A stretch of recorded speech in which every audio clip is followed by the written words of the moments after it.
The Alpha King hadn't felt his wolf stir in 3 years. Not since the curse took hold and silence filled the space where his beast once roared. Kyle Blackthorne had grown used to the emptiness, the cold void where instinct and power once lived. He'd accepted it the way a dying man accepts the slow creep of winter into his bones. But the moment he caught the scent of blood in the frozen forest, something inside him cracked open. Kyle held up his fist, and the 6 wolves behind him halted. Steam rose from their muzzles in the bitter air. The deadlands stretched before them, miles of black trees and frozen wasteland where nothing lived and no one ventured. Not anymore. "My king?" Damon, his beta, moved to his side. "What is it?" Kyle didn't answer. He couldn't. His chest had gone tight, and for the first time in 3 years, he felt something stir in the darkness where his wolf slept. Blood. Human blood. And something else. Something that made no sense. "There's someone out there," Kyle said. "Impossible. Nothing survives the deadlands." But Kyle was already moving, his boots crunching through the snow as he followed a scent that pulled at him like a hook in his chest. The others followed, their confusion a low murmur he ignored. He found her in a clearing, half buried in a snowdrift. A woman. Human. Her skin had gone pale as the snow around her, her lips blue, her dark hair frozen in tangled strands across her face. She should have been dead. By all rights, she was close to it. But that wasn't what stopped Kale's heart. Clutched against her chest, wrapped in her frozen arms, was a wolf pup. Silver-white fur. The colour of moonlight. The colour of royal blood. The pup lifted its head and snarled at him, a tiny, desperate sound. But it didn't run. It pressed closer to the dying woman, positioning its small body as if it could somehow protect her. "What in the hell?" Damon breathed from behind him. Kyle dropped to his knees in the snow. The cold soaked through his leathers, but he barely felt it. His hand reached out, and the pup snapped at his fingers, drawing blood. He didn't pull back. "Easy," he said, his voice rough from disuse of gentleness. "Easy." The woman's eyes fluttered, just for a moment. Dark eyes, nearly black, finding his through the haze of approaching death. Her cracked lips moved. "Please," she whispered, don't let them take him." Then her eyes rolled back and she went limp. Inside Kyle's chest, his wolf didn't just stir. It howled. The sound ripped through him, 3 years of silence shattering in an instant, pain and recognition and something fierce and primal that he'd thought died long ago. "Kyle!" Damon's hand landed on his shoulder. "She's human. A human in pack territory. You know the law. She dies. And that pup. A silver coat means royal bloodline, someone bred outside sanctioned unions. This is treason. I know what it means. Then leave her. We report this to the council and—" "No." Kyle gathered the woman into his arms. She weighed nothing, skin and bones and frozen cloth. The pup scrambled up her body, pressing against her chest, refusing to be separated. Kyle let it stay. "You can't be serious." Damon moved to block his path. "My king, think, a human, a forbidden pup. If you bring them back to the fortress, the council will demand answers you can't give. Then the council can demand all they like." Kyle met his beta's eyes. "Stand aside, Damon." For a long moment, neither moved. Then Damon stepped back, jaw tight. "This is a mistake." "Noted." Kyle carried her through the deadlands as darkness fell. The other wolves kept their distance, shooting him looks he didn't acknowledge. Let them wonder. Let them whisper. His wolf was awake for the first time in 3 years, and it had one single burning command: save her. The fortress rose from the mountains like a scar against the sky, black stone and ancient power. Kyle's ancestors had built it 1,000 years ago, and 100 Alpha Kings had ruled from its halls. Now it was his prison, the place where he would die slowly as the witch's curse ate away at everything he was. Unless he found a cure, unless he produced an heir to continue the bloodline, unless a miracle walked through his gates. He laid the woman on a bed in the healing wing and watched as Mira, his pack's healer, cut away her frozen clothes. The pup had to be pried from her chest, and it took 3 wolves to hold the snarling, snapping creature in the corner. "She's alive," Mira said. "Barely. Another hour in that cold and she'd be gone." "Can you save her?" Mira hesitated. "I don't know. I've never healed a human before." "Learn fast." He stayed while Mira worked, watching colour slowly return to the woman's face. She was young, younger than he'd first thought. Mid-20s, maybe. A sharp jaw, high cheekbones. Even unconscious, there was something stubborn in the set of her mouth. "Who are you?" he thought. "And why does my wolf care?" The doors burst open and Kyle didn't need to turn to know who'd arrived. The council, 5 wolves who'd spent the last 3 years circling him like vultures, waiting for the curse to finish its work so they could carve up his kingdom. "Alpha King," Councilwoman Vera's voice cut like glass. "We've heard disturbing reports. A human woman in your fortress. A pup of royal colouring. The reports are accurate. Then you understand the law requires—" "I understand the law." Cale turned to face them.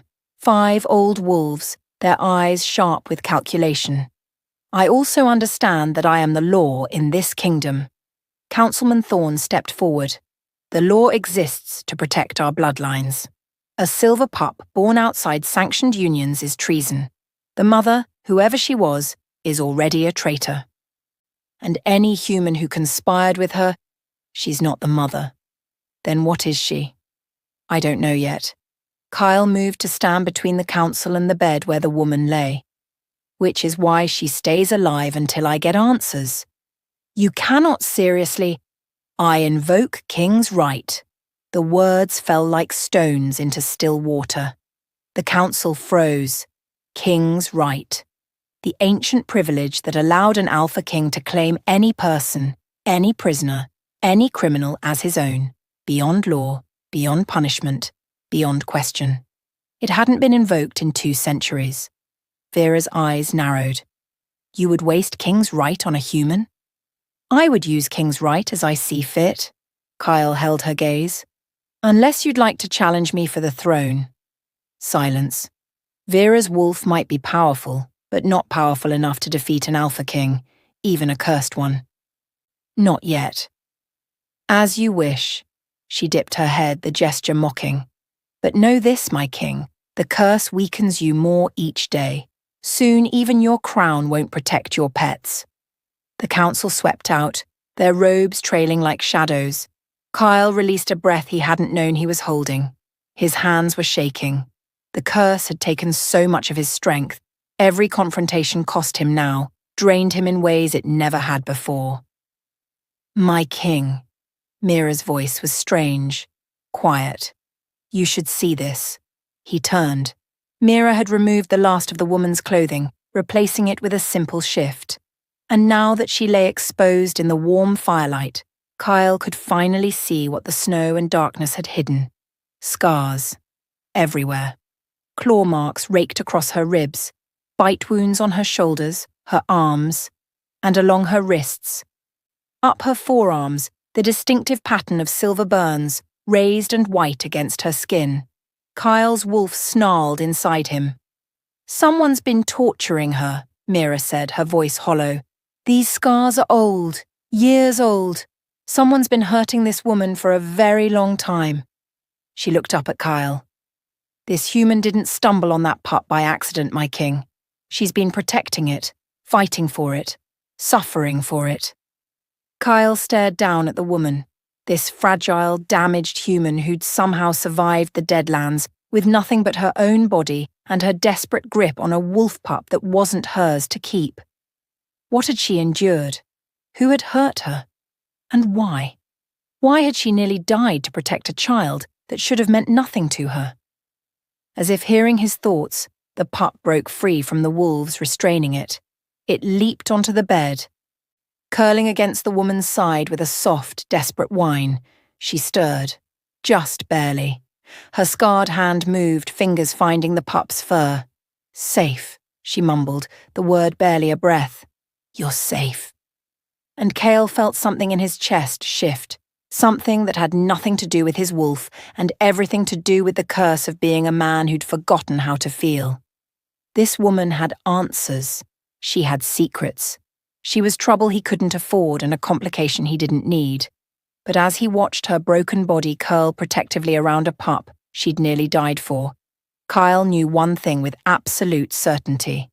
He was going to find out who had hurt her, and he was going to destroy them.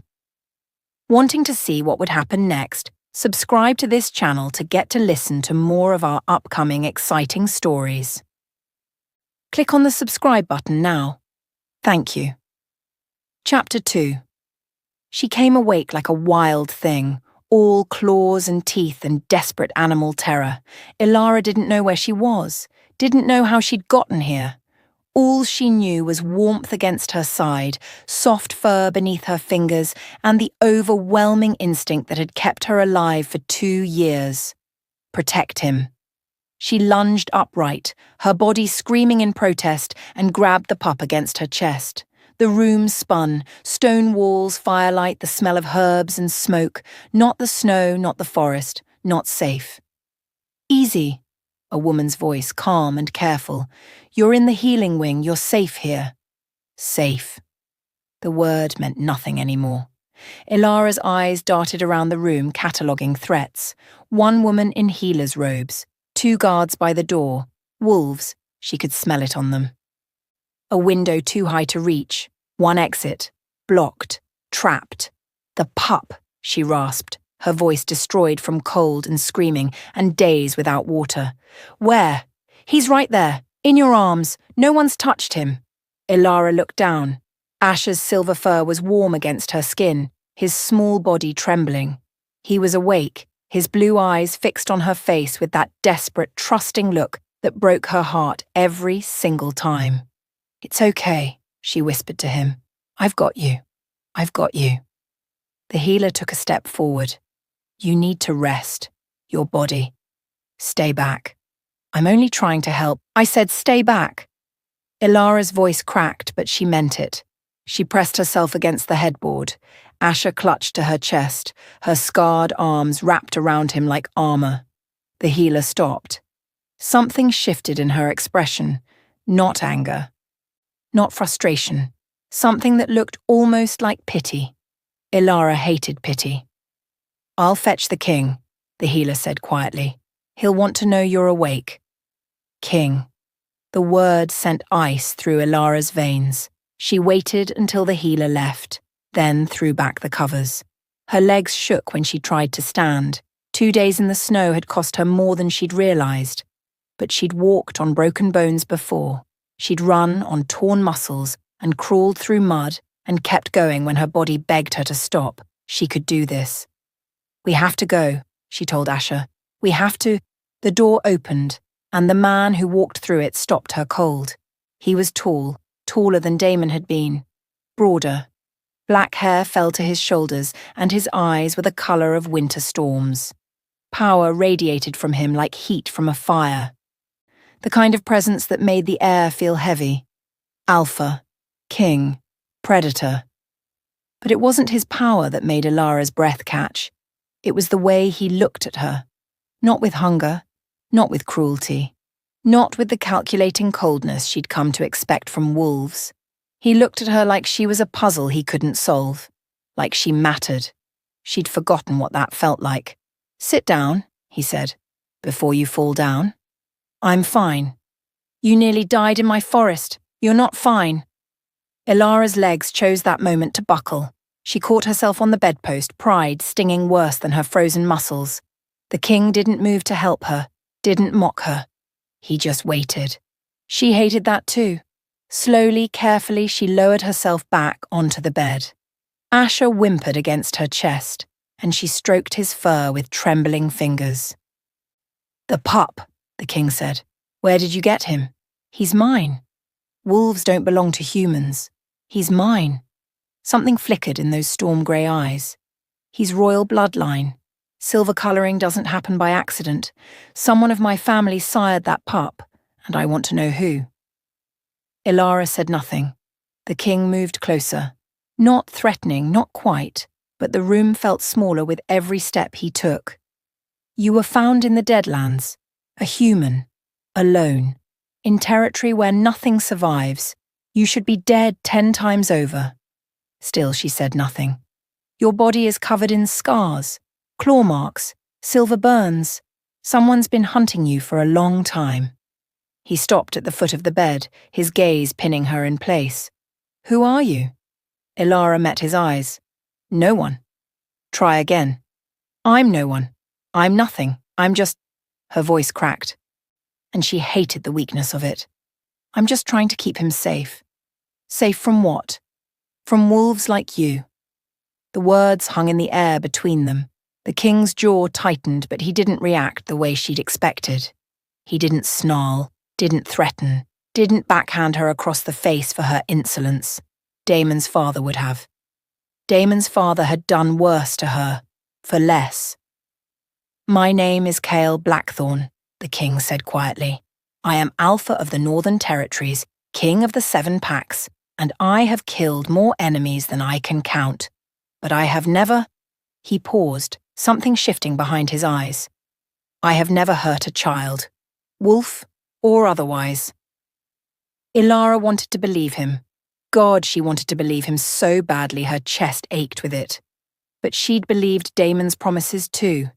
She'd believed they could run far enough, hide well enough, survive long enough.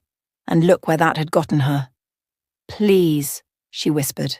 The words scraped against her throat like glass. Please, he's just a child. He didn't choose this. He didn't choose any of this. Whatever you're going to do it to me. But don't hurt him, don't... I'm not going to hurt him.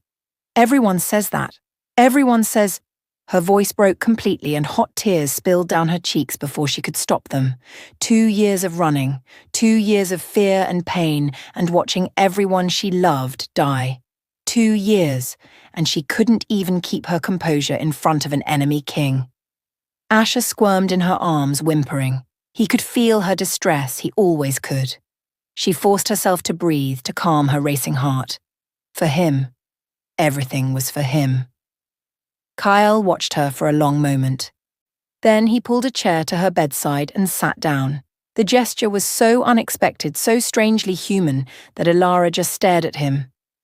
I'm not going to hurt him, he repeated, and I'm not going to hurt you. But I need answers. Someone in my kingdom bred outside sanctioned unions. That's treason. Someone hid a royal pup. That's a crime punishable by death.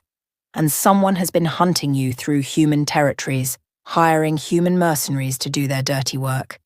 That means there's a traitor in my court, and I need to find them before they find you. Ilara's heart stopped. How do you know about the hunters? I have my sources. What sources?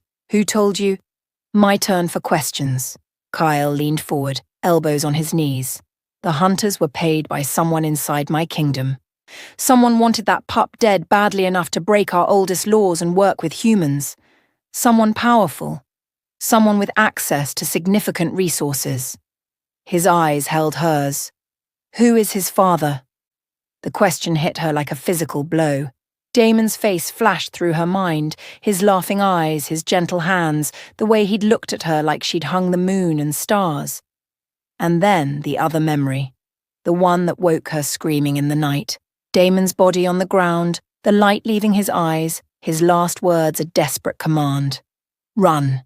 Take him and run. His father is dead, she said.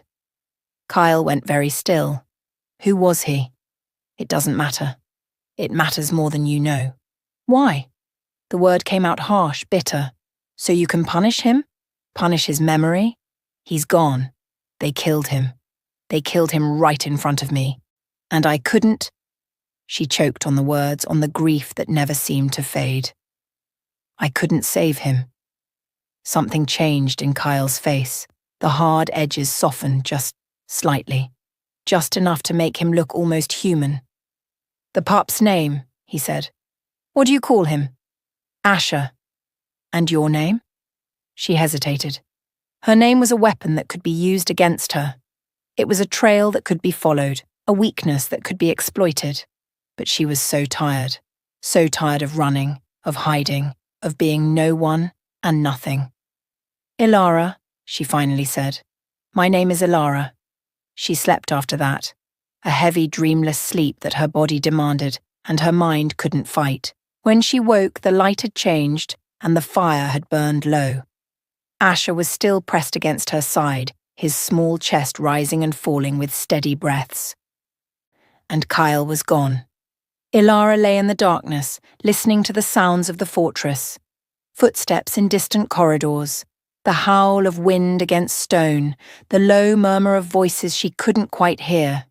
She needed a plan. She needed to find a way out, a route through the mountains, somewhere safe to run. But every plan required strength she didn't have and resources she couldn't access. For the first time in 2 years, Ilara didn't know what to do. The door opened and she tensed, her arms tightening around Asher. But it wasn't Kale who entered. It was the healer from before, Mira, she'd called herself. "I brought food," Mira said. "You need to eat. I'm not hungry. Your body is starving. You can lie to me, but you can't lie to your own flesh and blood." Mira set the tray on the bedside table. "Eat. Or I'll have the guards hold you down and pour broth down your throat. Your choice." Despite everything, Ilara almost smiled. Bedside manner could use some work. "I'm a healer, not a diplomat." Mira settled into the chair Kyle had vacated. "The king has questions about you. The whole court does. A human who knows about silver bloodlines, who understands pack hierarchy, who's been running from wolf hunters for God knows how long." She tilted her head. "You're not what you appear to be, are you?" "I'm exactly what I appear to be. A woman trying to protect her child. That pup isn't your child. Not biologically. Biology doesn't make a family." Ilara finally reached for the bread on the tray. Her stomach cramped with hunger the moment she smelled it. "Love does." Mira was quiet for a moment. "The king invoked king's right to keep you alive. Do you understand what that means? He owns me. It means he's put his reputation, his crown, and possibly his life on the line to protect you. The council wants you dead. They want that pup dead." And Kale stood in their way. Mira leaned forward. "Whatever secrets you're keeping, and I know you're keeping them, you might want to consider that he's the only thing standing between you and a very painful execution." Before Ilara could respond, Asher stirred in her arms. And then everything changed. She'd felt it before, the shiver in the air, the shift in energy. But it had only happened twice, and never completely. Asher was too young, too scared. His wolf form was his armor, his protection against a world that wanted him dead. But now, in the warmth and safety of this place, something in him finally relaxed. The shift hit him like a wave. One moment he was fur and claws and silver light. The next, a child. A toddler, barely 3 years old, with dark hair and blue eyes and features that made Ilara's heart shatter into 1,000 pieces.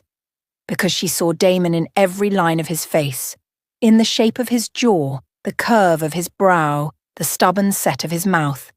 Her son. Her beautiful, impossible son. "Mama," Asher said, his small voice rusty from disuse. "Mama." Cold. Ilara pulled him against her chest, wrapping the blankets around his tiny human body. Tears streamed down her face and she didn't try to stop them. Mira had gone very still, very pale. "Those features," the healer whispered. "That face. I know that face." "Please." Ilara's voice broke. "Please don't." But the door was already opening. Kyle stepped through and his eyes went straight to the child in her arms. The child who looked exactly like a younger version of someone Kyle had known his entire life. "That's not possible," Kyle said. Ilara held Asher tighter. "He's mine. He's my son. And I don't care who his father was or what laws he broke. That child looks like my brother." The words fell like stones into still water. Ilara's heart stopped. She'd known this moment would come eventually. She'd run from it for 2 years, dreading it, preparing for it, knowing it would destroy everything. Damon, Kyle continued, his voice strange and distant. My younger brother, banished 5 years ago to the Deadlands, presumed dead. That child looks exactly like him. Ilara closed her eyes. He's not presumed dead, she said quietly. He's dead, actually dead, murdered, 2 years ago. She opened her eyes and met Kyle's stare. They killed him. The hunters who've been chasing me. They caught us in the southern valleys. They killed Damon while I watched, while I held our son and screamed and couldn't do anything to stop it. Your son. Yes. Damon's son. Yes. Kyle's face had gone blank, dangerously blank. You were Damon's mate. I was. Ilara lifted her chin even as tears continued to fall. He found me in the human territories 4 years ago. I was working as a servant in a border town. He was running from your father's men, injured, dying. I hid him. I healed him. And I fell in love with him. The words poured out of her now, the truth she'd buried for 2 years, finally clawing its way free. We stayed together. He told me everything about wolves, about packs, about royal bloodlines and what it meant that he'd been banished. He told me we could never go back, that his family would kill us both.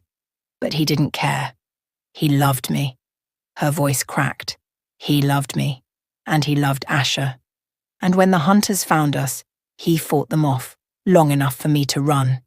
He sacrificed himself so we could survive. Kyle hadn't moved, hadn't spoken. The hunters weren't random, Ilara continued. They knew where to find us. They knew about Asher, about his bloodline. Someone told them. Someone paid them. Someone in your kingdom wanted your brother's heir dead, and they've been hunting us ever since. Who? The word came out rough, raw. I don't know. Ilara looked at him. This king, this stranger, this man who held her life in his hands. But they're in your court, someone close to you, someone with power, with resources, with enough influence to hire human hunters and cover their tracks. She pulled Asher closer. Someone in your inner circle ordered the hit on your brother, and they're still trying to finish the job. The silence stretched between them. Then Kyle crossed to the window and stood with his back to her, staring out at the darkness beyond. Damon was my only brother, he said quietly. My father banished him for refusing to accept a political marriage. I thought he was dead. I mourned him. And now you're telling me he had a mate, a son, a family, and someone in my own court murdered him for it. Yes, Kyle turned. His eyes were no longer cold. They burned with something ancient and terrible, the fury of an alpha king who'd just discovered a betrayal that cut to the bone. Then we find them, he said. We find whoever did this, and we make them pay. Ilara stared at him. Why would you help me? I'm human. I'm nothing. Your council wants me dead. My council can rot. Kyle moved toward her, and for the first time she didn't flinch. That child is my blood, my brother's son, the true heir to the secondary throne. And whoever killed Damon, whoever has been hunting you, they didn't just betray my brother, they betrayed me. He stopped at the edge of her bed, looking down at the toddler in her arms. Asher stared back with those blue eyes, Damon's eyes, and something in Kale's face cracked open. I'm going to protect him, Kale said. Both of you. I swear it on my crown, on my blood, on everything I am. And for the first time in 2 years, Ilara let herself believe that maybe, just maybe, they might actually survive. If you're still listening to this story up to this point, why don't you subscribe to this channel to continue getting impactful daily stories like this? We would be most grateful if you can do that to help boost this video to reach everyone. Thank you. Chapter 3. The news spread through the kingdom like wildfire through dry grass. Within 3 days, every wolf from the northern peaks to the southern borders knew the truth. Prince Damon had not died alone in exile. He'd found his true mate, a human woman. He'd fathered a son. And that son, with his silver-white fur and royal blood, was the legitimate heir to the secondary throne. The kingdom hadn't seen this much chaos since Kael's father died. Ilara watched it all from the window of her chambers, the messengers racing through the courtyard, the nobles arriving in carriages, the heated arguments that echoed through stone corridors. She'd been moved from the healing wing to a proper suite, complete with guards at her door and servants who brought her meals she couldn't taste. A gilded cage was still a cage. "Mama, look!" She turned from the window. Asher sat on the floor near the fireplace, stacking wooden blocks that one of the servants had brought him. He'd been shifting back and forth between forms, wolf when he felt scared, boy when he felt safe. Right now he was all dark curls and chubby cheeks, his father's eyes bright with simple joy. "What did you build?" "Sweetheart." "Castle." He knocked it over with a gleeful shriek. "Fall down!" Despite everything, Ilara smiled. This was why she'd run, why she'd fought, why she'd let herself be torn apart by silver and claws and cruelty. For these moments, these tiny, precious moments of her son being nothing but a child. A knock at the door made her tense. She positioned herself between Asher and the entrance, old instincts dying hard. "Come in." It wasn't the servant she expected. It was Mira, the healer, with a leather satchel over her shoulder and an expression Ilara couldn't read. "The king requests your presence in the council chamber," Mira said. "Now?" "Now." Ilara glanced at Asher. "I won't leave him alone." "Bring him." The king anticipated that.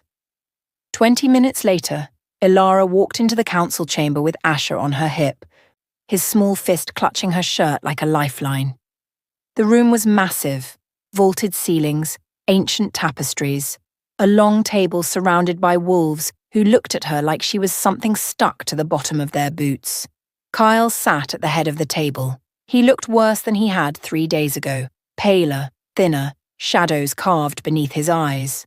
The curse, she realized, it was still eating at him, still draining whatever life he had left. But when his gaze found hers, something flickered in those storm-grey depths. Something warm. "Ilara." He gestured to an empty chair at his right hand. "Sit." She sat. The council watched her with barely concealed hostility, but she'd faced worse than dirty looks. She kept her spine straight and her chin high. "We've confirmed everything," Kyle said. "The hunters, the payments, the trail of bodies you left across the human territories. My brother was murdered. His son is legitimate. And someone in this kingdom is responsible." "We have only her word for any of this," a woman said. Councilwoman Vera, the one with eyes like chips of ice. "A human's word. How do we know she didn't kill Prince Daemon herself? How do we know this isn't an elaborate scheme to place a pretender on the throne?" "Because the pup shifted," Kyle replied calmly. "You saw him yourself. Silver fur, royal colouring, that cannot be faked. The colouring proves bloodline, not legitimacy. Any bastard could—" "He's not a bastard." Ilara's voice cut through the chamber sharper than she'd intended. "Daemon and I were mated, true mates. He marked me the night before Asher was born." She pulled aside the collar of her shirt, revealing the scar on her shoulder. 2 crescent moons, faded but unmistakable. A mating mark. The most sacred bond in wolf culture. The council went silent. "True mates," someone whispered. "A human and a prince." "Impossible," Vera said, but her voice had lost its certainty. "Rare," Kyle corrected. "Not impossible. The old texts speak of it. True mates can cross any boundary, species, status, kingdom. The bond doesn't care about politics." His eyes met Ilara's. "It only cares about souls." Something passed between them in that moment, something that made Ilara's heart stutter and her cheeks flush. She looked away quickly, guilt twisting in her stomach. Daemon. She was supposed to be grieving Daemon. "This changes everything," an older wolf said. Lord Varron, Kyle's chief advisor. He was silver-haired and sharp-featured. with the kind of dignified bearing that came from generations of power. If the boy is legitimate, he's third in line for the throne, after the king and, he paused delicately, after the king's future heirs. If the king has future heirs, Vera said, the curse is my concern, Cale interrupted, not the council's. But Ilara saw the flash of pain that crossed his face. The curse was killing him. Everyone in this room knew it, and without an heir, without a cure, the Blackthorn line would end with him. The meeting continued for another hour, discussions of security, succession, political implications. Ilara barely heard any of it. Asher fell asleep against her shoulder, his small body warm and trusting, and she held him tight enough to ache. When it finally ended, she fled.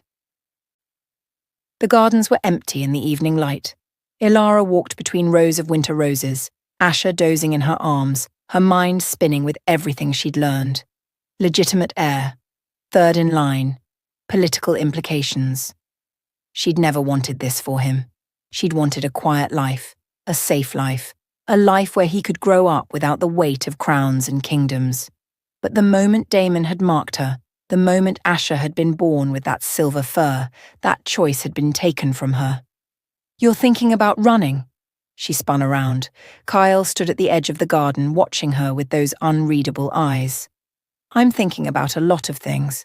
But running is at the top of the list." He walked toward her slowly, giving her time to retreat. She didn't. "I can see it in your face. You're planning to leave him here under my protection and disappear." Ilara's jaw tightened. He'd be safer without me. I'm a target, a liability. Every hunter who's been chasing us, they're chasing me. If I'm gone, they'll just come for him instead. You can protect him. You have guards, walls, an army. I have a curse that's killing me more every day. Kyle stopped an arm's length away. I have a council that would happily see your son dead if it served their interests. I have enemies inside my own court who murdered my brother and spent 2 years trying to finish the job. What I don't have..." He paused, something raw flickering across his face. "What I don't have is someone who loves him the way you do." Asher stirred in her arms, mumbling in his sleep. Ilara pressed a kiss to his hair, breathing in the sweet scent of him. "I can't stay," she whispered. "I don't belong here. You belong wherever your son is. I'm human. Your people hate me. My people will learn to accept you." "Why do you care?" The question burst out of her before she could stop it. "Why does it matter to you if I stay or go? You've known me for 3 days. You have no reason to..." "My wolf chose you." The words hung in the air between them. Ilara stared at him. "What?" Kyle's jaw tightened, like the admission had cost him something. "My wolf. The curse silenced him 3 years ago. I thought he was dead, thought that part of me was gone forever. But the moment I found you in that forest, he woke up. He hasn't stopped howling since." That doesn't mean..." "It means something. I don't know what yet. But I know that when I'm near you, the curse lessens. The pain fades. I can feel my wolf again, feel the strength I thought I'd lost." He took a step closer, close enough that she could see the silver flecks in his grey eyes. "You're not just a liability, Ilara. You might be the only thing keeping me alive." Mira confirmed it the next morning. "The curse is weakening," the healer said, her voice thick with disbelief. 3 days ago, I would have given him 6 months. Now, I don't know. Something's changed." Ilara sat on the edge of her bed, Asher playing at her feet. "Changed how?" "His wolf is reconnecting. His body is fighting back. It's like something broke through the curse's hold." Mira's eyes fixed on her. The witch who cursed him. She was a woman he rejected as a mate. She told him the curse could only be broken by the touch of one who sacrificed everything for love. She paused. "You sacrificed everything for your son, for Damon's memory. And now you're here, and the king is healing." "That's ridiculous. I'm just a human. I can't break curses." "You can't," Mira agreed. But your love can. Your sacrifice. Whatever magic binds that curse, it recognizes what you've given. What you've lost. She leaned forward. The council is already whispering about it. If you're the key to saving the king's life, they'll never let you leave. You've gone from liability to asset in the span of a single night. Ilara felt sick. I'm not anyone's asset. In a wolf kingdom, everyone is someone's asset. The only question is whose. Mira stood gathering her things. The king cares for you. I've known him his whole life, and I've never seen him look at anyone the way he looks at you. But caring isn't the same as protecting. Be careful, Ilara. The people who killed your mate, they're still out there. And now that you matter, you're more dangerous to them than ever. The days blurred together. Ilara tried to keep her distance from Kale. She really did. But he was everywhere. In the corridors, in the gardens, at meals she couldn't avoid. He brought toys for Asha, books for her, small kindnesses that chipped away at the walls she'd built around her heart. And every time he touched her, a hand on her shoulder, fingers brushing hers, she felt something spark between them, something that had nothing to do with curses or politics or fate, something that felt terrifyingly like the beginning of love. But late at night, when Asha was sleeping and the fortress was quiet, guilt ate her alive. Damon, her mate, her love, the man who had died so she could live. How could she feel anything for his brother? How could her heart betray him like this? She found herself at his grave one evening, a simple marker in the royal cemetery, placed there after Kyle had confirmed his death. Ilara knelt in the cold grass, her tears freezing on her cheeks. I'm sorry, she whispered. I'm so sorry. I know you told me to trust him. I know you wanted him to protect us. But you didn't tell me. Her voice broke. You didn't tell me I'd feel like this. The wind answered her with silence. I still love you. I'll always love you. But God, Damon, he's so much like you. And so different. And when he looks at me, I feel alive again. I feel like maybe there's something after all this pain. She pressed her hand to the cold stone. Is that what you wanted? Did you know this would happen? The marker offered no answers, just Damon's name and the dates of a life cut far too short. Ilara stayed until her legs went numb. Then she stood, wiped her tears and walked back to the fortress. She didn't see the figure watching her from the shadows. Lord Varen had served the Blackthorn dynasty for 40 years. He'd advised Kyle's father, guided Kyle through the early years of his reign, positioned himself as the most trusted voice in the kingdom. He'd sacrificed everything for this family, his youth, his ambitions, his chance at a life of his own. And now it was all falling apart. He stood in his private chambers staring at the reports spread across his desk. The curse was breaking. The king was healing. And the human woman who should have been nothing, who should have died in that forest, was somehow the key to everything. Worse, there was an heir, a legitimate heir to the secondary throne, a child who could challenge his daughter's claim, who could unravel decades of careful planning. Varen had worked too hard for too long to let a human and her bastard pup destroy everything. He'd ordered Damon's death 2 years ago, when word had reached him of the banished prince's human mate. It should have ended then. The hunters were supposed to kill them all, the prince, the woman, the child. But the woman had escaped, had run and hidden and survived against impossible odds. He'd underestimated her. He wouldn't make that mistake again. My lord, his steward appeared in the doorway. The message has been sent. Good. And the response? They're mobilizing. Within the fortnight, we'll have 300 wolves at our command. 300 wolves. Loyal to gold, not to the crown. Enough to take the fortress, to eliminate the human and her child, to ensure the curse finished its work on Kyle. And then, in the chaos of succession, Varen's daughter would step forward, the only suitable bride for whoever took the throne next. The council would have no choice but to support the match. It was clean, elegant, the kind of strategy that had kept Varan in power for 4 decades. But he needed to act fast. Every day the king spent with that woman, the curse weakened further. Every day the child remained alive, the succession grew more complicated. "Double the payment to the hunters," Varan said. "I want them here within the week." "My lord, that's—" Did I stutter?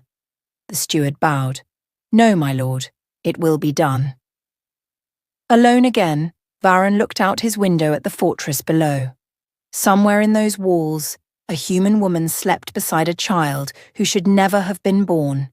A child whose existence threatened everything Varan had built. He thought about Damon, that idealistic fool who'd thrown away his birthright for love. Varan had liked the boy once, had seen potential in him. But sentiment had no place in politics, and Damon had made himself a liability the moment he'd chosen a human over his duty. Just like Cale was doing now. The Blackthorn brothers had always been too soft, too ruled by their hearts. It was a weakness Varan had exploited for years, and he would exploit it again. If Kyle couldn't be controlled through marriage, he would be controlled through death. And if the curse wouldn't kill him fast enough, Varan would find another way. The attack came on the 7th night. Ilara woke to screaming. She was on her feet before she was fully conscious, Asher clutched against her chest. The fortress shook with the sounds of battle, howls, crashes, the unmistakable ring of steel on steel. "Mama!" Asher's voice trembled. He shifted without thinking, silver fur rippling across his skin. "Mama, scared." "I know, baby. I know. Stay quiet for me, okay? Stay very quiet." The door to her chambers burst open, and for one terrible moment, Ilara thought she was going to die. But it wasn't hunters who charged through. It was Cale. He was covered in blood.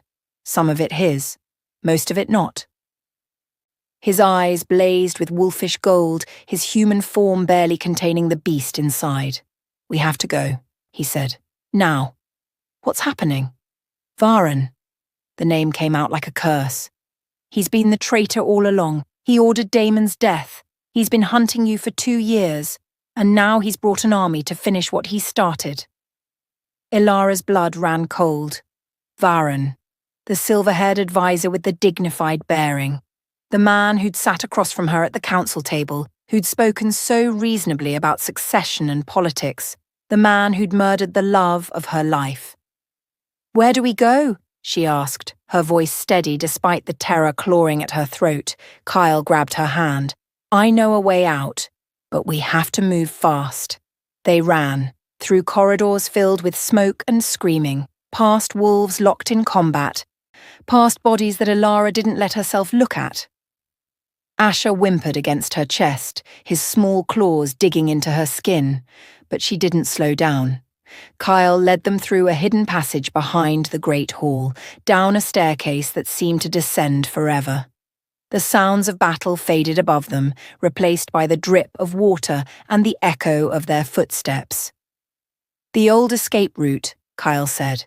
"My father built it during the wars. It leads to the forest, 3 miles from the fortress." "And then what?" He stopped, turning to face her in the darkness. "Then we run. Together, until we find somewhere safe, until I can gather the forces loyal to me and take back my kingdom." "This is madness. You're the king. You can't just—" "I can't lose you." The words came out raw, desperate. "I can't lose either of you. Whatever else happens, whatever it costs me, I won't let Varan touch you. I won't let him hurt our—" He stopped, correcting himself. "Your son." But Ilara had heard it. He'd said and despite everything, the terror, the chaos, the world crumbling around them, something in her heart answered. "He would have been yours," she said softly. "If things had been different, if Damon had lived, if you'd known. Asher would have been your nephew, your family." "He still is." Kyle reached out, his hand cupping her face. "You both are. Whatever else I've lost tonight, I won't lose that." Above them, the fortress burned. Around them, a war raged for the future of a kingdom. But in that moment, in the darkness of that ancient passage, Ilara let herself believe that maybe, just maybe, they had a chance. And when Kale leaned down to kiss her, she didn't pull away. If you're still listening to this story up to this point, why don't you subscribe to this channel to continue getting impactful daily stories like this? We would be most grateful if you can do that to help boost this video to reach everyone. Thank you. Chapter 4. The kiss lasted only a heartbeat.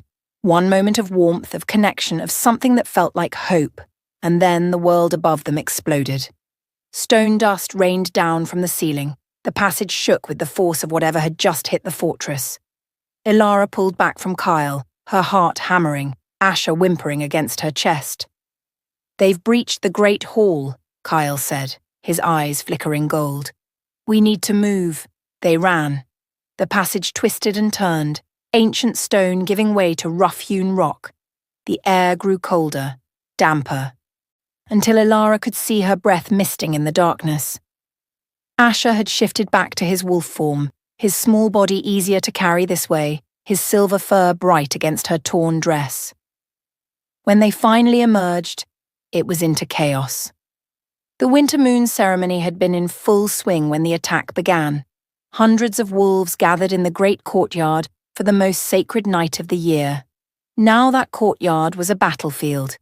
Bodies littered the snow-covered ground, blood stained the white drifts crimson, and everywhere wolves fought wolves. The sacred night turned to slaughter.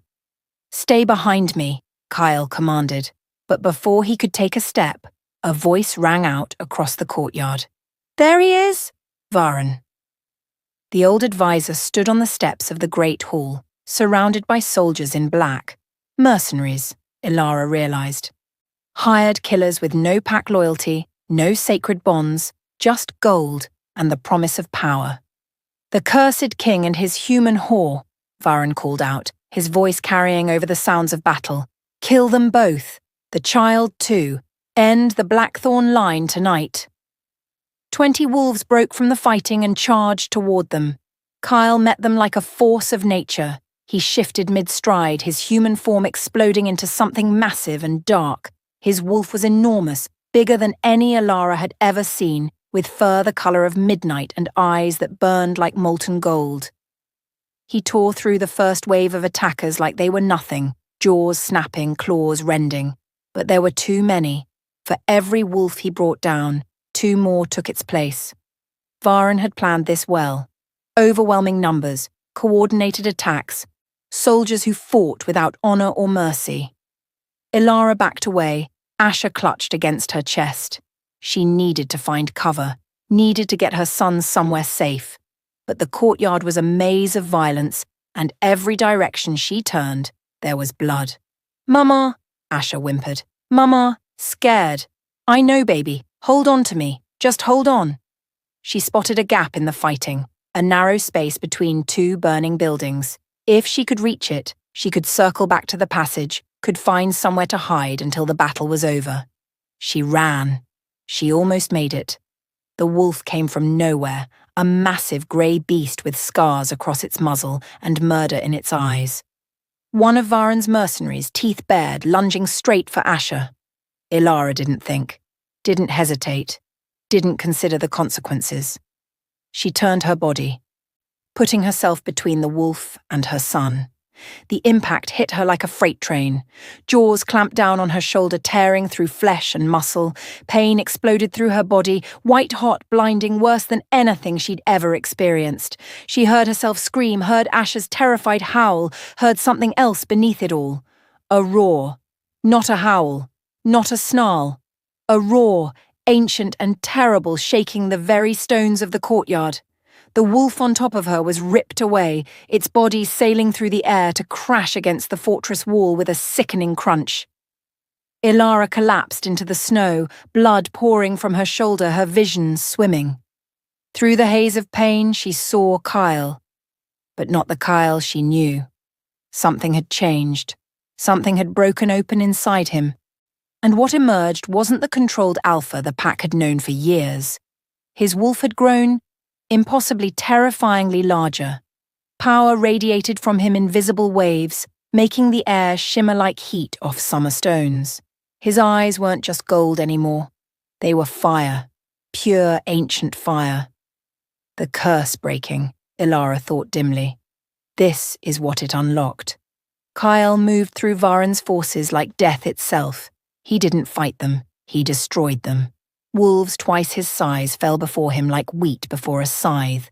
His jaws crushed bone, his claws carved through armor.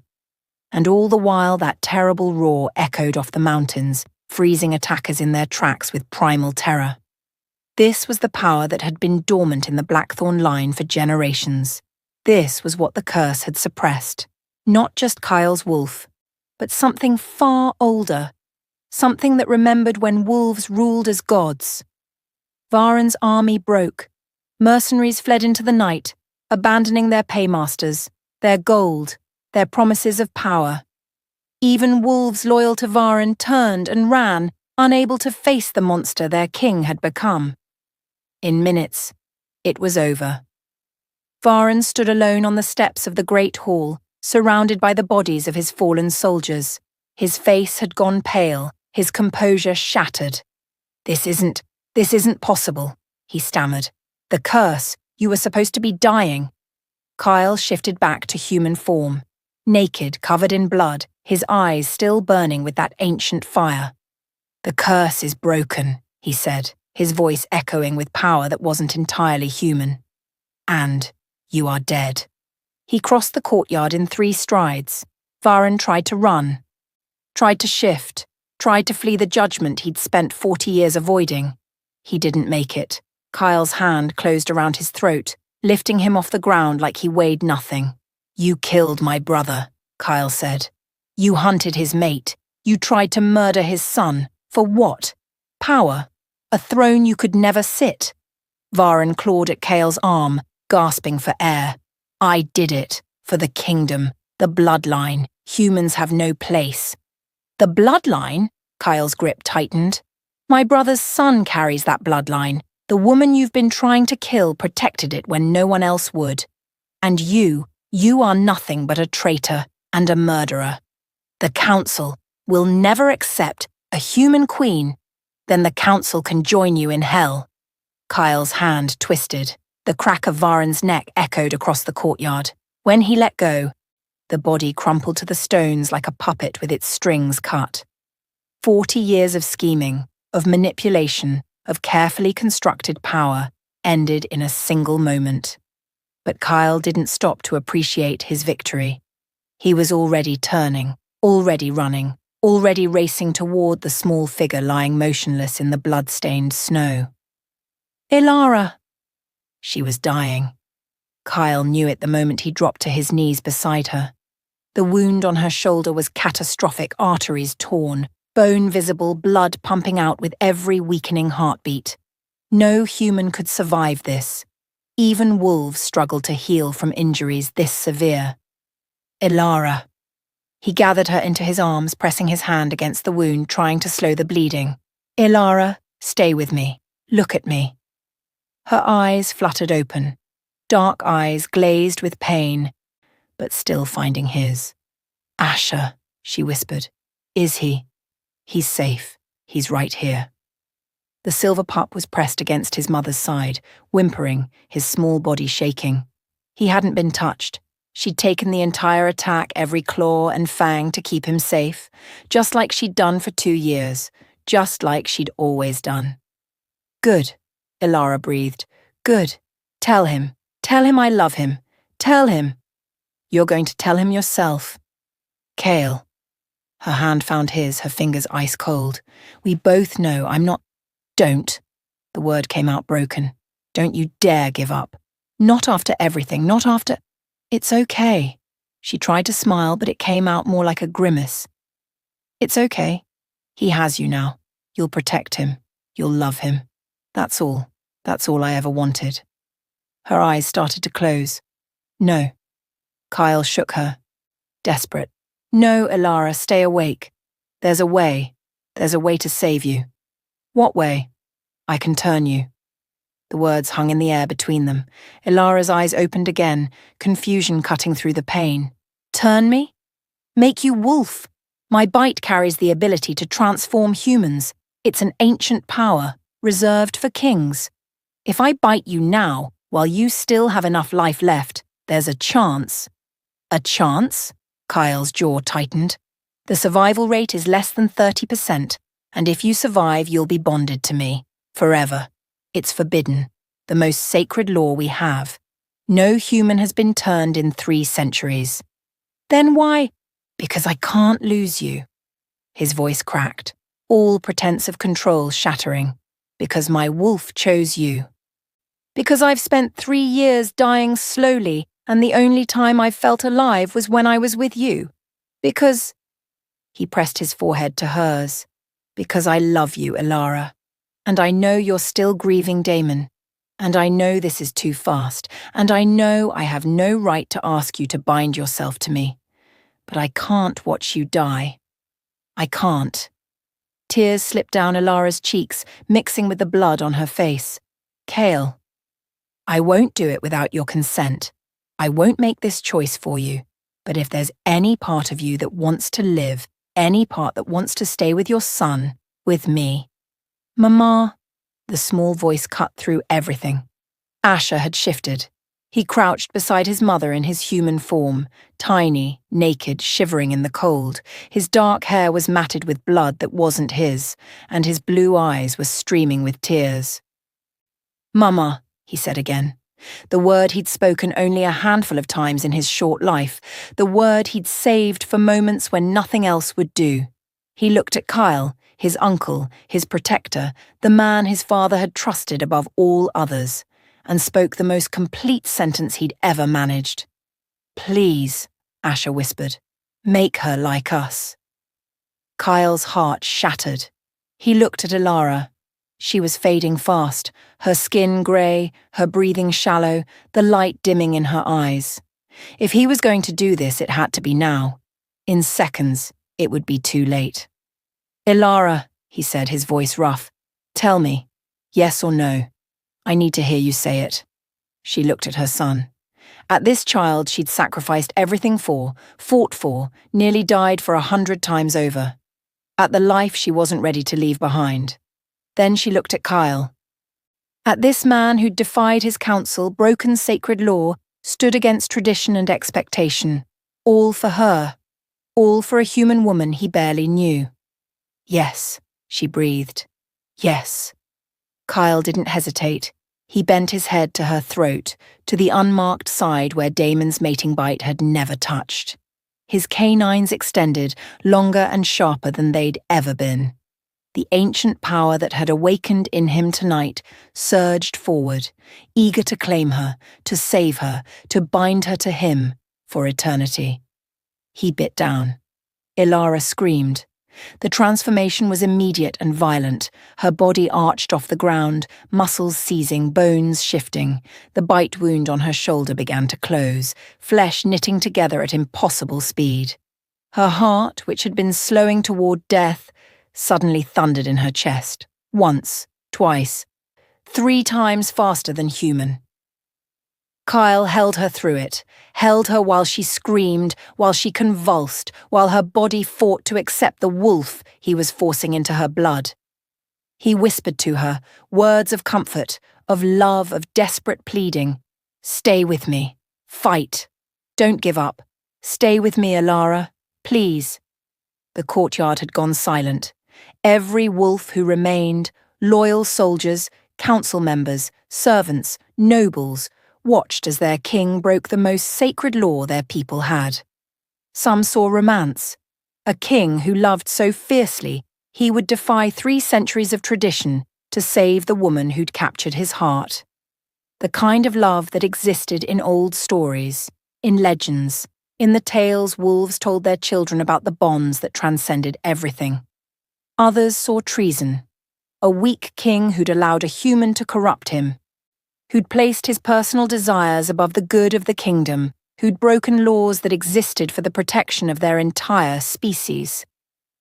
Councilwoman Vera watched with cold calculation in her eyes. She'd survived Varen's coup, but she wasn't fool enough to think the battle was over. Kyle had killed the most obvious traitor. Yes, but he'd also just handed his enemies the greatest weapon they could ask for. A king who would break sacred law for love was a king who could be manipulated, controlled, destroyed. The whispers started before Ilara's screams had even faded. It took 3 hours. 3 hours of agony, of transformation, of Kyle holding Ilara's seizing body while her human flesh became something else. 3 hours of Asher crying beside them, of servants bringing blankets and healers, bringing potions that did nothing. When it finally ended, dawn was breaking over the mountains. Ilara lay still in Kyle's arms. Her skin had lost its deathly pallor. Her wound was fully healed, not even a scar remaining. And beneath her closed eyelids, something new flickered. Gold. Her eyes opened, and they weren't the dark brown they'd been before. They were wolf's eyes, amber and gold, with slitted pupils that reflected the rising sun. "Kyle," she whispered. Her voice was different too, stronger, more resonant. "I'm here." He touched her face, hardly daring to believe. "I'm right here. I feel..."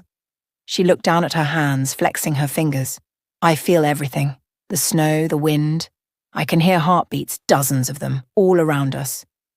Her eyes found Asher, still huddled beside them. His heart. It sounds like music. "You survived," Kyle's voice broke. 30% chance, and you survived. "I had something to live for."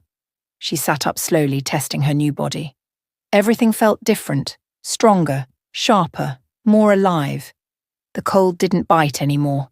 The exhaustion that had plagued her for 2 years had vanished, and deep inside her something stirred. A wolf. Her wolf. It stretched inside her consciousness, curious and cautious and completely new. Not the beast she'd expected, not something foreign or frightening. It felt like a part of herself she'd never known was missing. "Mama?" Asher's voice trembled. "Mama, are you okay?" Ilara opened her arms and her son launched himself into them. She held him tight, breathing in his scent, which was so much more complex now, layers of emotion and memory and love that she could actually smell. "I'm okay, baby," she said. "I'm more than okay." "You're like us now? I'm like you now." Asher pulled back, his tear-stained face breaking into the first smile she'd seen from him in months. "You'll never leave?" "Never," she promised. "I'll never leave you again." Over her son's shoulder, Ilara met Kyle's eyes. The bond between them pulsed. She could feel it now, a golden thread connecting her soul to his. The mating bond. Permanent. Unbreakable. She should have been angry. Should have felt trapped, manipulated, robbed of choice. But all she felt was gratitude. And something deeper. Something that had been growing since the moment he'd carried her out of that frozen forest. "Thank you," she said softly. "Don't thank me yet." Kyle helped her to her feet, keeping one hand on her arm to steady her. "Look around." She did. The courtyard was filled with wolves, some in human form, some not. They stared at her with expressions ranging from wonder to horror to cold, calculated fury. The whispers she'd somehow missed during her transformation now rushed in all at once. He turned her. "Forbidden for 3 centuries? Human queen, can you imagine? The council will never accept this. Revolution, that's what this means." Councilwoman Vera stepped forward, her face a mask of careful neutrality. "Alpha King, the council requests an audience. Immediately." "The council can wait," Kyle said. "The council has waited long enough." Vera's eyes swept over Ilara with barely concealed disgust.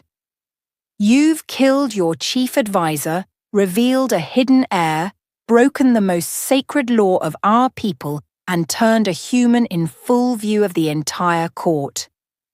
These are not matters that can wait for your convenience. Varen was a traitor. He murdered my brother and tried to murder my nephew. Everything I've done tonight was in defense of my family and my crown. Everything you've done tonight has thrown this kingdom into chaos. Vera's voice hardened. Lines are being drawn as we speak. Packs that supported Varan won't simply lay down their arms because he's dead, and packs that support you, she glanced at Ilara. Some of them won't support you anymore. Not after this. Kyle's jaw tightened. Are you threatening me, councilwoman? I'm warning you. For just a moment, something almost like genuine concern flickered in Vera's cold eyes. You've made enemies tonight, powerful ones. And that woman, she pointed at Ilara. That woman is the spark that will either unite this kingdom or burn it to the ground. She turned and walked away, her robes trailing behind her. The whispers grew louder. Revolution. That word repeated over and over. Revolution. Ilara looked at Kyle. What have I done? What have we done? He corrected. He took her hand, her new, stronger hand, and laced his fingers through hers. Whatever comes next, we face it together. All three of us. Asher pressed closer to both of them, his small hand gripping Kyle's leg. A family, forged in blood and fire and the kind of love that defied everything. The sun rose over the mountains, painting the blood-stained courtyard in shades of gold. A new day, a new world. And somewhere in the distance, the first howl of dissent echoed through the peaks. War was coming.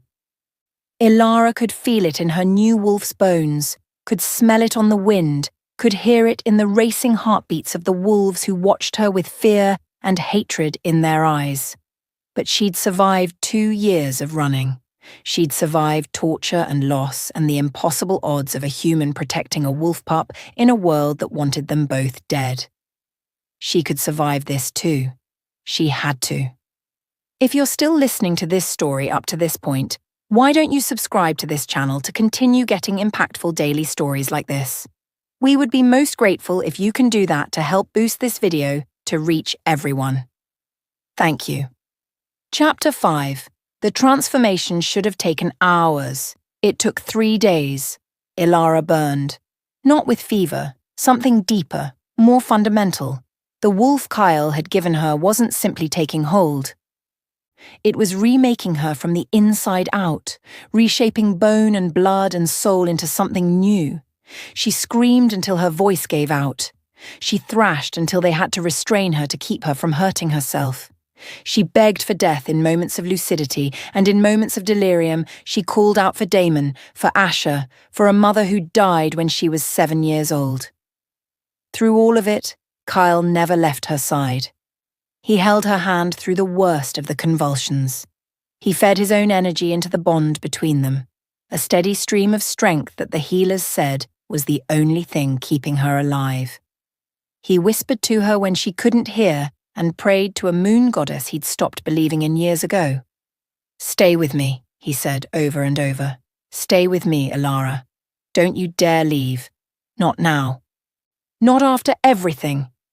The kingdom held its breath. News had spread beyond the fortress walls. The cursed king healed, the traitor executed. A human woman turned in defiance of sacred law.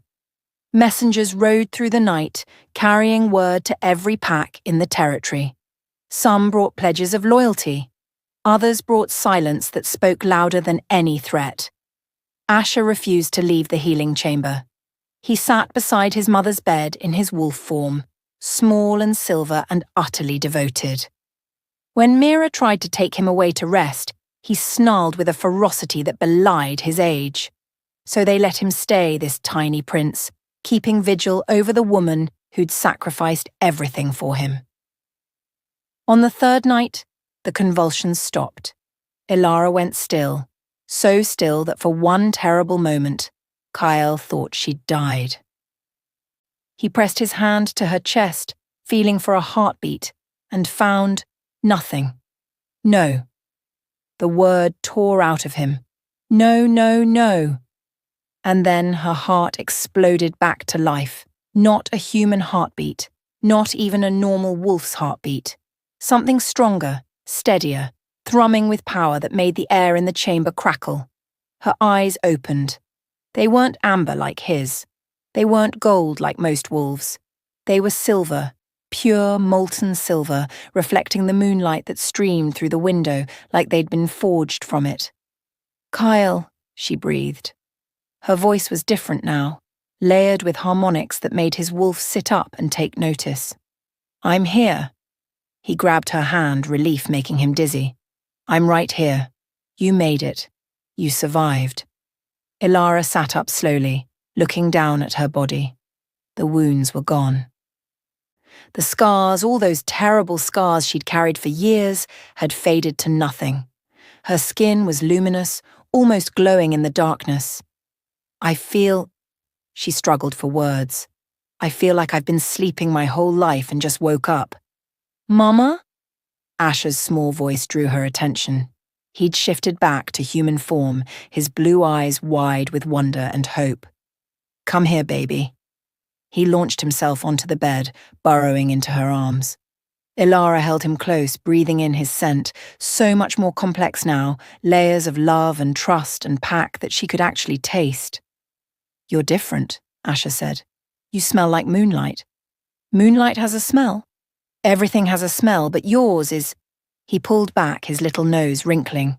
"Special." Kyle watched them with something breaking open in his chest. His family. Against all odds, against all expectations, he had a family. Mira cleared her throat from the doorway. "My king, you should see this." There was something in her voice, something that made Kale's wolf bristle with protective instinct. He crossed to the healer, keeping his body between her and the bed. "What is it?" Mira handed him a scroll, ancient, yellowed, covered in writing so old he could barely read it. "The prophecies. I've been searching since the transformation began, trying to understand what was happening to her. The usual texts say nothing about transformations lasting 3 days, but this one..." Kyle read, and as he read, his blood ran cold. "Moon-touched," he whispered. "I've heard the stories," Mira said quietly. "Wolves turned through sacrifice and love rather than violence. They're supposed to be blessed by the moon goddess herself. The last one was born 400 years ago, and she..." Mira glanced at Ilara. "She became the greatest queen our people have ever known." Ilara had risen from the bed, Asher in her arms. "What are you talking about?" Kyle turned to face her. "Your wolf? What does it look like? Can you feel it?" She closed her eyes, reaching inward. The wolf was there, patient, powerful, waiting. She'd expected something dark, something that matched Kyle's midnight beast. But what she found was white, she breathed. Pure white. Like your son's. Like the moon. The prophecy. The moon touched. A wolf born of sacrifice and love, marked by the goddess herself, destined to change the course of kingdoms. Kyle looked at the woman he'd saved, the woman he'd turned, the woman who'd somehow become the center of his entire world, and he understood, with a clarity that shook him to his core, that nothing would ever be the same. The council convened at dawn. What remained of them, anyway? Varen was dead. 2 of his closest allies had fled in the night. That left Vera and 3 others, old wolves who'd served the Blackthorn dynasty for generations and resented every change that threatened their power. Kale entered the council chamber with Ilara at his side and Asher in her arms. She'd dressed in borrowed clothes, a simple white gown that somehow made her look more regal than any queen's finery. Her silver eyes swept the room with a calm that belied the nerves Kale could feel through their bond. "Alpha King." Vera's voice dripped with false respect. "How kind of you to finally grace us with your presence. I've been occupied, as you know. Indeed. Occupied with law-breaking, tradition-shattering, kingdom-destroying folly." Vera rose from her seat, her eyes fixed on Ilara. "This council formally demands your abdication." The words landed like stones in still water. "On what grounds?" Kyle asked, his voice dangerously calm. "You turned a human. The most sacred law we have, broken before the entire court. You've taken a criminal as your mate. She's not a criminal. She harbored a royal heir outside sanctioned unions. She protected my brother's son when everyone in this kingdom wanted him dead, including members of this council. Kyle's voice rose, power thrumming beneath every word. Varen ordered Damon's assassination. Varen paid the hunters. And I have evidence that at least one person in this room knew about it. Silence. One of the older councillors, Lord Brennan, went pale. If I abdicate, Kyle continued, who takes the throne? Asher is 3 years old. Any regent you appoint will answer to this council, and this council has proven itself capable of murder, treason, and conspiracy. He stepped forward, his presence filling the room. I am not abdicating. I am not surrendering my crown, and I am not giving up the woman who saved my life, broke my curse, and showed more courage in 2 years of running than this entire council has shown in a century of comfortable scheming. Vera's eyes narrowed. Pretty words, but you cannot simply ignore our laws because they inconvenience you. The Pax will not accept a human queen. I'm not human anymore. Ilara's voice cut through the chamber like a blade. She handed Asher to Kyle and stepped forward, positioning herself between the king and the council. Her spine was straight, her shoulders back, her silver eyes blazing with a fire that made even Vera take a step back. I was human, Ilara said. I was weak and scared and running for my life. But I survived. I survived hunters and torture and 2 years of protecting my son in a world that wanted us both dead. I survived a wound that should have killed me. I survived a transformation that had a 30% chance of success. She moved closer to Vera, her new wolf lending grace and power to every step. I didn't survive all of that to watch my son's birthright stolen by old women clinging to power they no longer deserve. You dare! I invoke the ancient right. Ilara's voice rang through the chamber. Trial by combat, for the right to stand as Kyle's queen. The council froze. Trial by combat. The oldest law, predating even the prohibition against turning humans. Any wolf could invoke it, could stake their claim on anything through single combat against a chosen champion. You can't be serious, Vera said, but her voice had lost its certainty. You've been wolf for 3 days. You've never fought, never trained. Choose your champion, councilwoman, or forfeit your objection. Kyle's hand found Ilara's arm. Through their bond, she felt his fear, not for himself, but for her. Ilara, you don't have to do this. There are other ways. There aren't. She turned to face him, and for a moment, they were the only 2 people in the room. You broke sacred law for me. You gave me your bite, your bond, your strength. Let me prove I'm worthy of it. Their eyes held. The bond between them pulsed. Trust, love, and something deeper. A certainty that transcended words. Kyle released her arm. Choose your champion, councilwoman. Vera's lips pressed into a thin line. She glanced at her fellow councillors, calculation flickering behind her eyes. Then she nodded to the largest wolf in the room, a massive scarred warrior who'd served as the council's enforcer for 20 years. Marcus, she said, kill her. Marcus stepped forward, cracking his neck. He was easily twice Ilara's size, with arms like tree trunks and a smile that promised pain. Nothing personal, he said, but you don't belong here. You never did. Ilara felt her wolf rise within her, eager, ready, burning with the need to prove herself.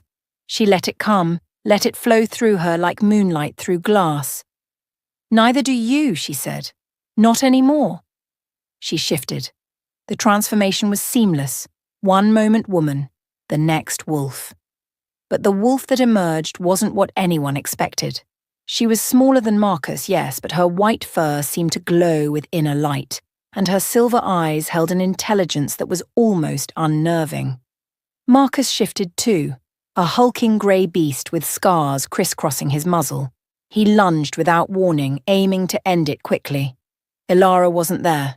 She moved like water, like wind, flowing around his attack with a grace that defied her inexperience.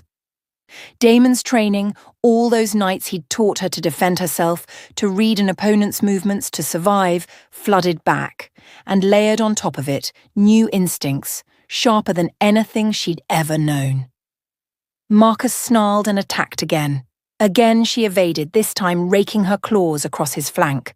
Blood splattered the council chamber floor. The watching wolves gasped. "Impossible," someone whispered. 3 days. She's been wolf for 3 days. But Elara wasn't thinking about days or impossibilities. She was thinking about her son, about Kyle, about the life she'd been promised and the life that had been stolen. She was thinking about Damon dying in her arms and the years of running that followed. She was thinking about every scar she'd earned and every prayer she'd whispered in the darkness. She was done being prey. Marcus lunged again, and this time Elara met him head-on.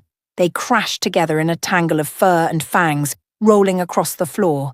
His jaws snapped at her throat. She twisted away and sank her teeth into his shoulder. He howled, trying to throw her off, but she held on, her white fur staining red with his blood. It ended faster than anyone expected. One moment they were fighting. The next, Elara had Marcus pinned, her jaws around his throat. She didn't bite down, didn't need to. The message was clear. "Yield," she growled, her voice strange and layered in wolf form. Marcus went limp beneath her. "I yield." Elara released him and shifted back to human form. She stood in the center of the council chamber, naked and blood-streaked and utterly magnificent, her silver eyes sweeping over the stunned councillors. "Anyone else want to question my right to stand at the king's side?" Silence.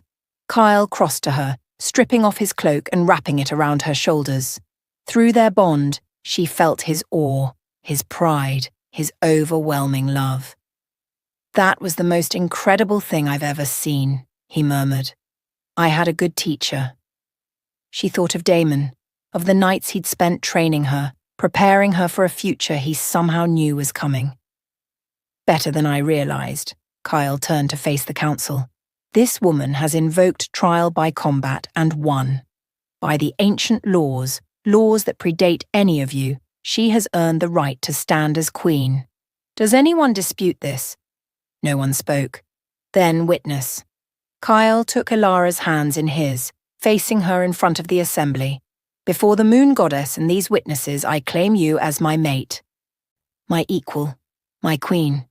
From this day forward we are bound, not just by the bite I gave you, but by the love that survives everything." He leaned forward and kissed her, deep and slow and full of promise. When they parted, the chamber had changed. The hostility had faded, replaced by something more complex. Awe, acceptance, the grudging respect of wolves who recognized strength when they saw it. Kyle lifted Asher from where Mira had been holding him. "This child is Asher Blackthorn, son of Prince Damon, nephew of the king.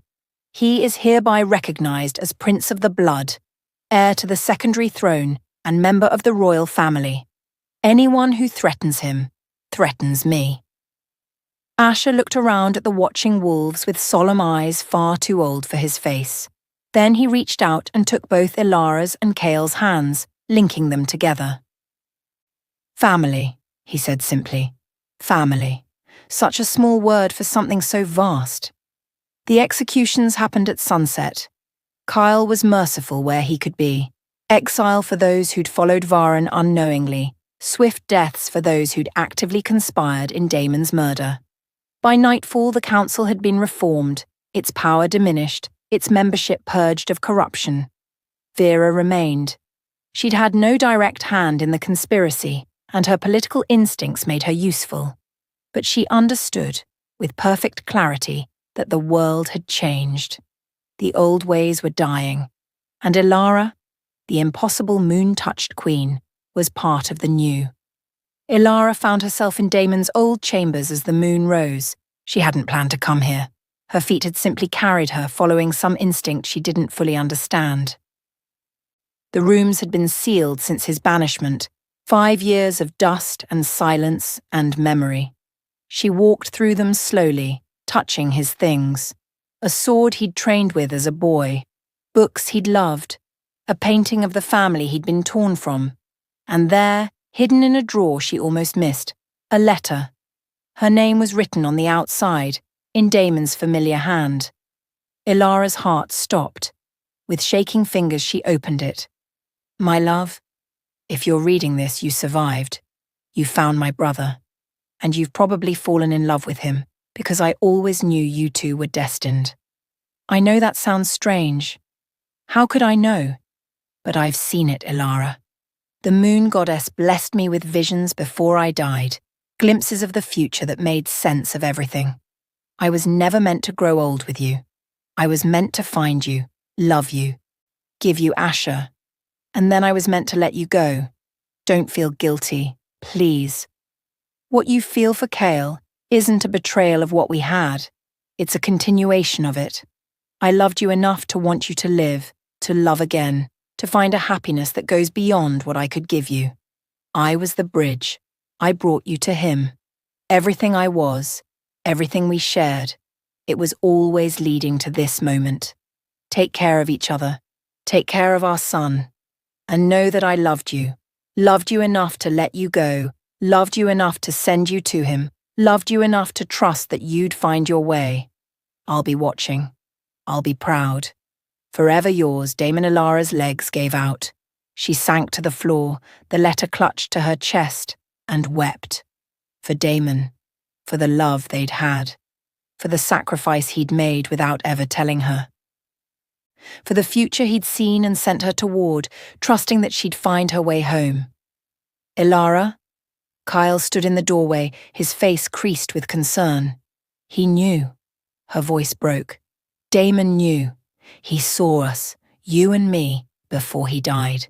He sent me to you on purpose. She couldn't finish. The tears came too fast, the grief and gratitude and overwhelming love choking her. Kyle crossed the room and gathered her into his arms. He didn't speak. He didn't try to fix it or explain it away. He just held her while she cried, his strength steady and sure around her. When the tears finally slowed, Ilara looked up at him with red-rimmed silver eyes. "I loved him," she said. "I'll always love him. I know. But I love you too. It's different, but it's real, and I don't—" She struggled for words. "I don't want to feel guilty anymore. He didn't want that for me. He wanted me to be happy." Kyle pressed his forehead to hers. "Then be happy. With me. With our son. With this life we're building together." "Our son? Asher is mine now too, in every way that matters." He pulled back, cupping her face in his hands. "We're a family, Ilara. Whatever else comes, wars, councils, enemies, we face it together. All three of us." She kissed him then, soft and sweet and full of promise. Through the window the moon rose over the mountains, fuller and brighter than it had been in a generation. Its light poured through the glass, bathing them in silver radiance, blessing the union that had been written in the stars before either of them was born. Somewhere beyond the veil of death Damon watched, and smiled. His bridge had held. His love had found her way home. And the kingdom he'd been banished from would finally know peace, ruled by a brother he'd never stopped believing in, and a woman strong enough to save them all.